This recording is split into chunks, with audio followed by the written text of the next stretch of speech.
Hello beautiful soul! Welcome back to my channel. This is my channel. I'm from Japan, Kabayan Capricorn. This reading is for you. Tingnan natin ay yung pangalawang kalahati ng buwan ng September. Maraming salamat muna sa aking mga subscriber, new subscriber, cross-watcher, at sa mga bagong pasok dyan. Welcome na welcome kayo sa bahay ni Ate Ai May. Salamat din sa nakataba ng puso ninyong mga comments at sa mga nagpa-personal reading. Marami pong salamat. Kung gusto niyo na energy niyo lang talaga, ang gusto niyo makuha natin, all the details para sa personal reading is in description below sa baba ng video. Kunin mo lang ang sayo at itapon ang hindi sayo. General reading tayo Maring vice versa. Energy mo, energy ng person mo, energy ng malapit sa puso mo. Nangyari, nangyayari, or mangyayari pala. Use your own intuition. Lawakan nyo ang inyong isipan. Energy reading. Ano man ang gender mo, ano man ang edad mo.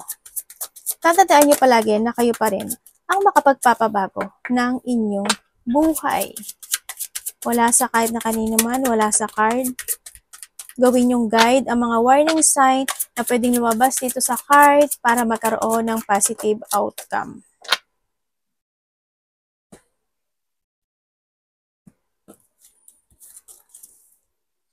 Capricorn, a sincere wish will be granted. Kung saan man yan, ibibigay at ibibigay sa'yo. If you are sincere talaga at nakikita ng universe na ginagawa mo ang lahat, no? At nagbibigay ka ng pagpupursige o talaga hindi yung commitment mo or yung focusing mo doon, ibibigay niya yan sa'yo. Someone is living your life. Oy, pwedeng ikaw ito or someone Yan, ibig sabihin, may aalis sa buhay mo. Yun na nakikita ko dito. Pwede rin na, kasi this an empty chair, aalis ka sa isang position mo sa buhay mo. Pwedeng sa love life, pwedeng sa trabaho, or pwedeng with something. Into something, or someone, no? Kasi empty chair siya. Pwedeng halimbawa, sa kasamahan mo sa trabaho, may umalis. Sa relasyon, ikaw ang aalis, or siya ang aalis. Or any situation, no? Good news! Congrats! There's a good news coming. Pwede rin ito yung if you are sincere in your situation, na parang you feeling na you want to give up na dun sa bagay na yun, huwag ka mag-give up, magpatuloy ka pa rin dahil maganda ang magaganap o mangyayari sa iyo.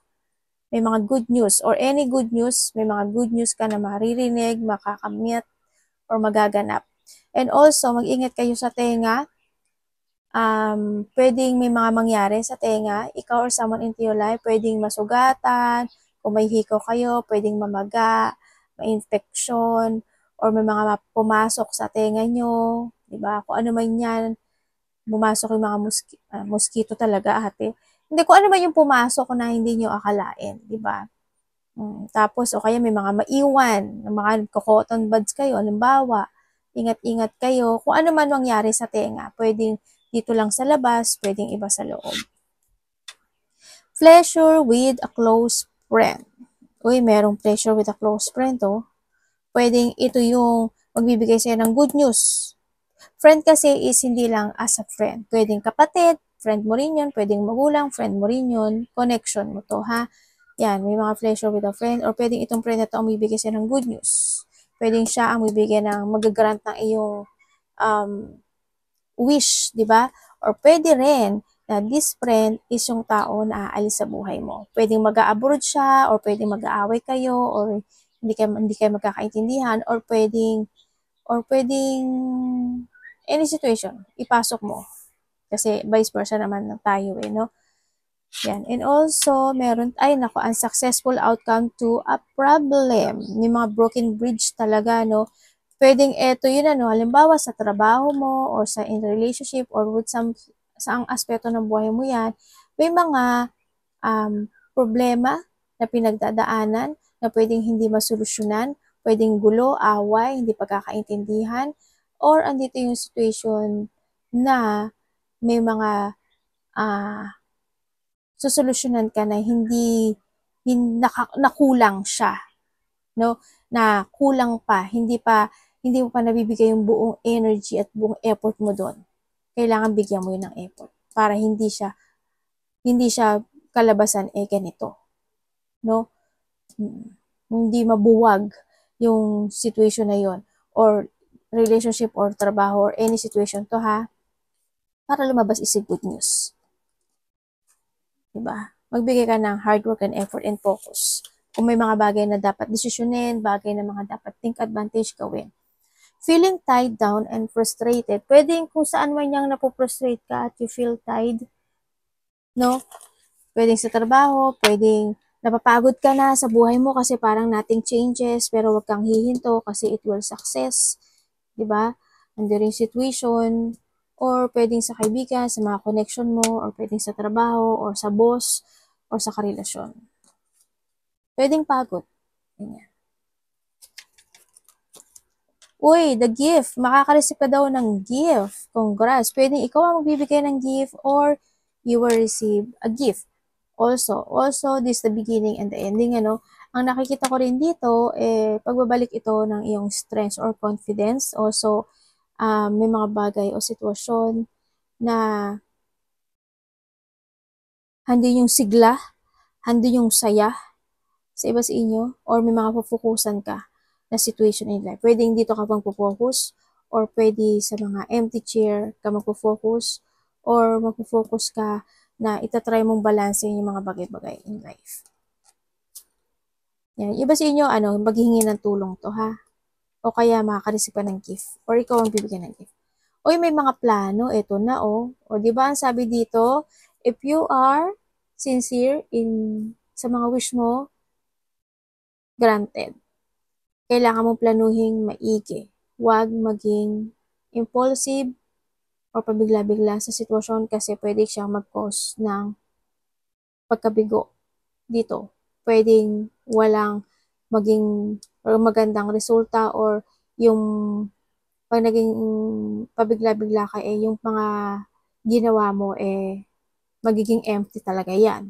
Mapuga, palalabas yan ng frustration, no? Planuhin maigi yung mga bagay-bagay or may mga bagay ka napaplanuhin na this time.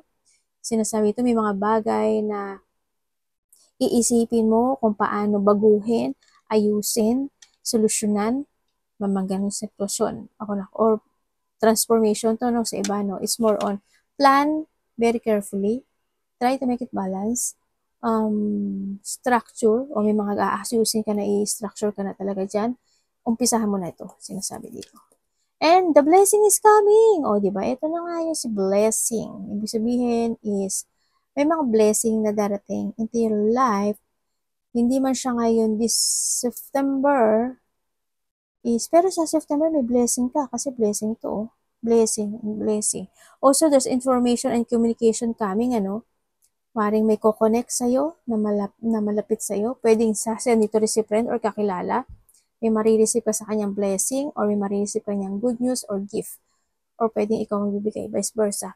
Kung ano man blessing ito na ikasisiya mo, congrats. Pero ang sabi dito is sa iba sa inyo, hindi lahat, pero there's a delay. No, pwedeng magkaroon siya ng delay or naandoon yung situation na hindi magkaroon naman siya ng blessing, hindi siya ganun kalaki yung darating sa'yo. Pero there's a blessing na darating sa buhay mo. Yan. Hindi man siya malaki, pero may blessing. Thank God pa rin yun, di ba? Blessing pa rin yun. Energy ni Capricorn.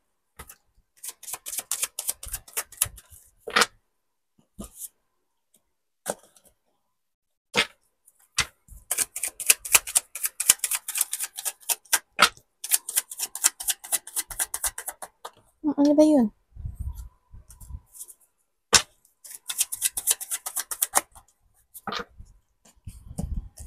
Okay, yung energy na nakikita ko sa'yo, ang energy mo kasi, may mga inaalala ka dito. May mga pag-aalala, may mga sitwasyon na hindi ka makapag-decide. May mga sitwasyon na lungkot ako nakikita sa'yo. Yan.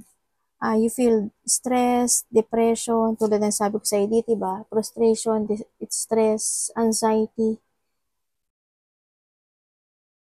May mga inaalala din nandito rin yung sitwasyon na stagnant ka, no? Stagnant. May mga bagay na maaaring ina-avoid mo, pwedeng ina-avoid mo na malaman mo yung totoo mong nararamdaman. Malaman nila yung totoo mong ikaw, pwedeng ganon. Sa iba naman sa inyo, energy mo, malungkot kasi to Ano to ka sa sitwasyon mo na, alam mo yun yung pinipeki mo na lang yung sarili mo. Kumbaga, okay ako, masaya ako, pero deep inside, it's no. Yun ang nakikita ko sa'yo dito. Yun ang nakita ko energy mo, ha? Pwede rin na may mga hindi kayo nakapagtutulog sa gabi. Baka, pagising-gising kayo or kulang kayo sa tulog. Yan. May mga bagay na hindi kayo makapag-let go sa iba or may mga bagay na hindi nyo makita yung hinahanap nyo. Ganyan. Hindi nyo alam paano at anong gagawin. No? Or paano magsimula. Paano planuhin. Paano makakamit yun. May mga ganang sitwasyon. Parating kay Capricorn. May mga gusto kayo i-forward siguro, ganyan. Kaya so parang may naghihintay. O may hinihintay ka ba? May hinihintay ka ata.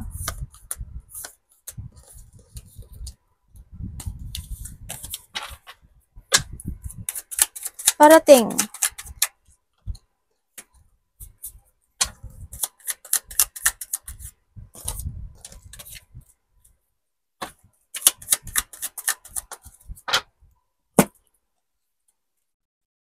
Uy. Okay, ang parating sa'yo,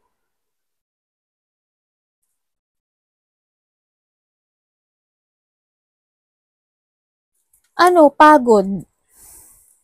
Ibig sabihin, para makakaramdam ka ng pagod. Dito. Makakaramdam ka ng pagod, maaring iba sa inyo is pagiging busy kayo.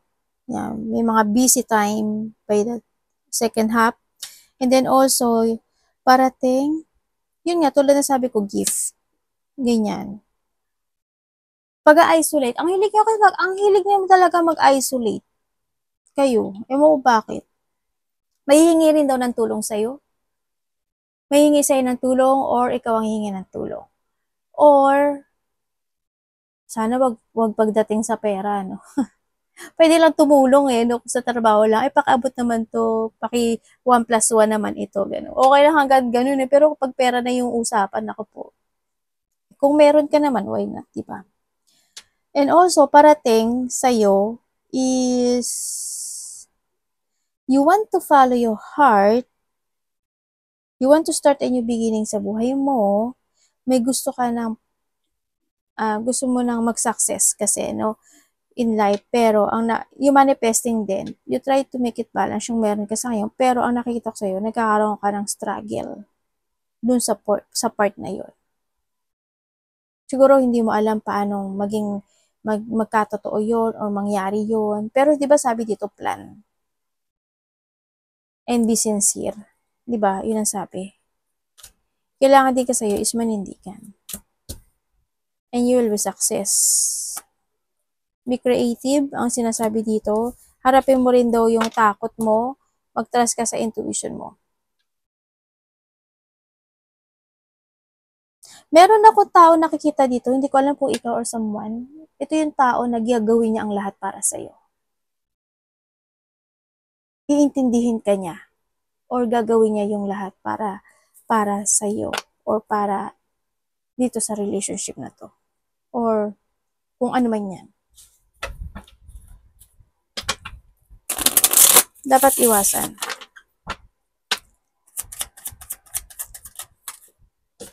May taong nagpapahalaga ka. Kung ibig sabihin, yung tao na yung pinapahalagaan ka. Talaga. Ay! O pwedeng ikaw yun ha. Ano ba itong card mo? Dapat iwasan.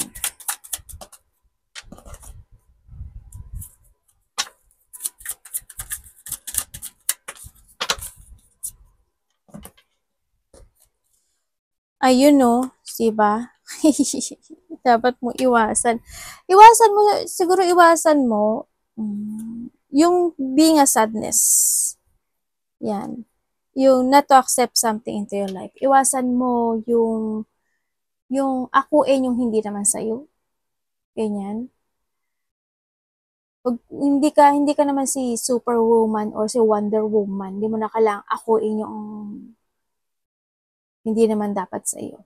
Iwasan mo yung, syempre, gulo, conflict, or yung mga tao na mahilig lang makipagkumpetensya sa'yo, ayaw magpatalo, umiwas ka na lang doon. Huwag ka mapanghihinaan ng loob, iiwasan mo palagi yon, no? Iwasan mo mapanghinaan ng loob, iwasan mo yung mga gulo, iwasan mo yung, madaling magtiwala. Yan, iwasan mo yun, no? Yung mga tao na hindi maasahan, hindi naman makatotohanan sa mga ginagawa at sinasabi nila, sa action nila, umiwas ka na lang hanggat maaari doon. Siyempre, iwasan mo yung hindi ka, yung siyempre, isa rin yun, yung ihiwalay yung sarili mo sa iba. Diba? You need to cooperate din. Kailangan mo rin ng teamwork, kailangan mo rin makiisa, ganyan, sinasabi dito. And be responsible, no? Iwasan mo yung, alam ko na responsable kayo mga Capricorn. For being a responsible kasi is, hindi mo na, wag mo na, ano ba tawag, matagalan nito. Wag mo nang buhatin ng mundo. Kumbaga, yan, di ba? Mag-responsable ka sa sarili mo, sa mga dapat mong, sa mga nakakonect sa'yo. Pero, hindi being responsible na, hindi naman sa'yo, aakuin at bubuhatin mo yung problema nila. At ikaw yung magbibigay ng solusyon. It's no. No na no na no. Diba? Do your best to your hard work sa sarili mo, sa family mo man yan, or sa mga gawain mo. Ganyan. Siyempre, lesson. Maging aware ka rin sa pera mo, ha?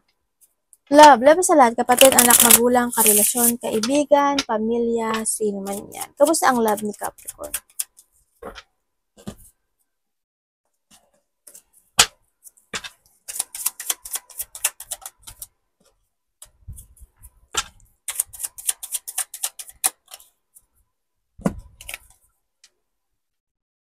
Okay, when it comes sa love, ate sa single, panalo, wala eh. Sa single dyan, ay naku po. Maaring may makikilala kayo, or na maaring kasamahan mo siya sa trabaho, or kilala mo na siya, or same ang trabaho or ginagawa. Pwedeng itong tao na to is mas matanda sa'yo, or siya is may pamilya na. Pwedeng, bakit naman may pamilya pa to, universe? Pwede may problema siya sa family niya. O baka naman third party ka nito, Diyos may marimara. Mag-ingat kayo, mag-trust kayo. You need to see the fact, ha? Sa mga single dyan. Nagalit si ate. Wag yung yes I do. Sinasabi ko sa inyo. Okay? Tandaan mo, wag kang papasok sa option. Hindi ka pahingahan. Lalaki ka man o babae. No? Hindi ka waiting shed. Tama ba yun? Di ba waiting shed yun? Yung mga ano. Hindi ka waiting shed. Tandaan mo, ha? Ano ko lang sa inyo. Pero nasa sa inyo pa rin yung desisyon. Siyempre, love yourself. Tandaan nyo, you are worthy. Ha? Hindi yung bilang basahan lang kayo. 'Di ba? Naging basahan na tuloy kayo. Sorry ah. Sa mga nagkahiwalay naman, yung sa relasyon na ito, may someone may third party, ano, sa iba sa inyo. Sa relasyon na ito, dumating yung point na hindi naging maganda yung relationship. Kung tutuusin, tinimbang pa ng isa sa inyo yung relationship kung kinakailangan na bang i-withdraw or kinakailangan na bang umalis o ma-actionan pa ba ito or magkakaroon pa ba ng magandang resulta or outcome. pero dumating yung point na maaring isa sa inyo is may nalaman siya or nagkaroon siya ng kaisipan na kailangan na kitang alisin at kailangan na kung mag-move on at mag-focus to my new beginning in life. Oo, dumating yung mga deep wound, nagkaroon ng battle in this situation, dumating yung emotion situation, pinag-isipang maigi if need to move on or hindi. Pero nangyari ang mga dapat nangyari. Yun, nakita ko sobrang na-stress ako nakikita dito. And then also, kung kayo naman is in relationship, kung kayo is in relationship, you try to make it balance yung relationship. Isa sa inyo is napaka matulungin sa buhay. No? Nahandoon yung partnership o handun talaga yung love and harmony dito sa relationship. Oo, dumadating kayo sa point na mas pinipili nyo minsan na mas na siguro ikaw or siya na mas nare-relax ang bawat isa or ikaw ito or siya ha, na i-separate niya yung sarili niya. Halimbawa, mas mahilig ka mo ng magmuni-muni, mahilig kang gusto mo, minsan siguro dumatating ka sa point na gusto mo na mag-isa, parang dun ka nagre-recharge eh. Alam mo, parang yung recharger mo to being alone, ganyan. Pero kung titingnan ko siya, andun naman yung supporting, andun yung love, and andun yung siguro pagiging hot and cold sa mga nagkahiwalay din, ganun.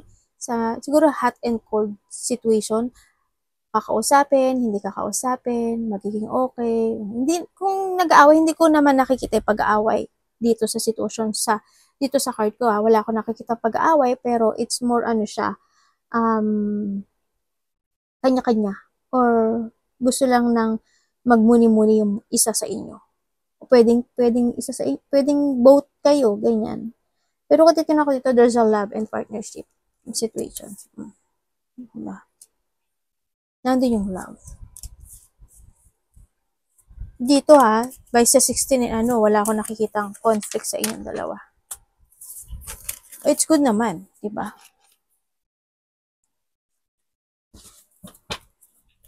Kamusta ang money ni Capricorn Universe? Ay, wag ka dyan sa ulo, anak. Hindi maganda. O, dito ka, naglagay si mami ng Ayan. Sige na, may dyan. May kami. Itong anak ko. Kamusta po yung, money ni Capricorn?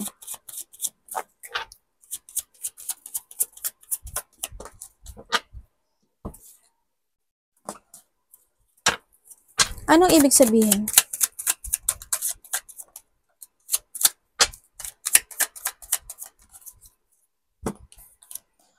Okay, when it comes sa money mo, andito ka na sa point ng buhay mo na pinag-iisipan mo na talagang maigi, no? Kung paano mo mapapalago or paano mo madidesisyonan. Kumbaga, ibig sabihin, pinag-iisipan at pinag-aaralan mo ng maigi kung paano ka maglalabas ang pera, paano ka gagastos, ganyan. Nandito ka, at last no? Maaaring iba sa inyo natuto na rin, no? Nagkaroon ng clarity sa iba sa inyo na you want to start a new beginning in life. Ayoko na magpa-manipulate. Tatama ako na yung mga mali ko, babalancing ko na yung sitwasyon ko, o yung pera ko, ganyan. Nandun ka na sa situation na yon. Siyempre, iba sa inyo, you're still illusioning, no? Handin pa rin yung dream. Pero, ang sinasabi dito is, yung iba is magkakaroon na kayo ng mga bagong pagpaplano, there's a new strategy, mga bagong pananaw sa kinabukasan, and there's a new horizon coming into your life. Kumbaga, tama na yung mga tao na hindi naging totoo sa akin, binakstab ako, niloko ako, yung mga ganyan sitwasyon. Nandun ka sa sitwasyon na yon, no? Kumbaga, magpo-focus ka na more sa iyong kaperahan. Kumbaga, you learn, no? Nandun ka sa sitwasyon mo na you learn from the lesson na nangyari sa nakaraan. Very good. Ano pong advice yung universe? Kay Or need, or you need, sa iba. Kasi iba dito, medyo may emotional, no? Nagiging emotional sa pera. Pero ang nakita ko dito sa iba sa inyo, nag-a-action . syempre, dumating ka sa point o dumadating ka sa point na nagkakaroon ka ng regret, di ba? Pero ang sabi dito, may tao daw dito na magsasalita or kakausapin ka, either may malalaman kang katotohanan sa kanya or may confession ako na nakita sa'yo. Hala, patay tayo dyan. Baka sabihin niya, Capricorn, di pa kita mababayaran eh. Pwede bang ito na lang? Pwede bang, naku po, Diyos may iyo marimar. Ang saklap nito. Ano pa talaga kayo, no? Dinisappoint ko pa kayo talaga, no? Advice po universe. Hindi, sinabi ko lang nasa card. Kayo naman, no? Advice po universe. May travel yung iba? Or maybe they're thinking about traveling? Huwag ka magdalawang isip sa action mo, ha? Kung alam mong napapagod ka na at gusto mo na magkaroon ng improvement or development sa buhay mo, aba, this is the time to take it action. Mag-trust ka sa intuition mo. It's time to change. It's a breakthrough para sa'yo, no? Ang sinasabi dito, huwag kang babagal-bagal at huwag kang maghintay lang ng blessing na kusang babaksak yung bunga. Ay, naku po, ay napakahirap nun. Sana all, kung may ganun, no? Siyempre, when it comes to advice, trust your intuition, start a new beginning in life, take it action, and focus, effort, hard work, be practical, be patient, lakas ng loob, and syempre, maging dedicated ka doon. Diba? You have the plan, maging dedicated ka na ma-actionan itong broken bridge sa si Sure Empty. Diba? Maging dedicated ka to your goal, no? And syempre, sinasabi rin dito na kung kinakailangan mo ng tulong ng iba, humingi ka ng tulong, ganun din ang suporta, kung kinakailangan. Kung mag-a-action ka, this time, sinasabi dito, is magkakaroon ng improvement or ano ba to? Teka lang, nakalimutan ko. Improvement and nakalimutan ko. Development, Dismayo Marimar. Ganun din naman, the improvement and development, Magkakaroon ng improvement and development. Maging more on wiser and stronger ka lang this time.